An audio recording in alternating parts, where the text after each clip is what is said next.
Hi friends, সেই দোকান বন্ধ করে বাড়ি আসলাম 12টা বাজে। এসে দেখি মা রেগুলারের মতো আমার খাবার রেডি করে রেখে দিয়েছে।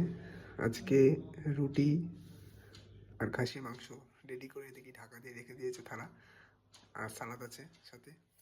প্রতিদিন রাত্রেবেলা মা খাইয়ে দেয়, আমি হাত দিয়ে খেতে পারি না ঠিকভাবে। তো আজকে লেট হয়ে গেছে বলে সবাই শুয়ে পড়েছে, তো আমার জন্য খাবার রেডি করে রেখে দিয়েছে, আমি এসে খাবো।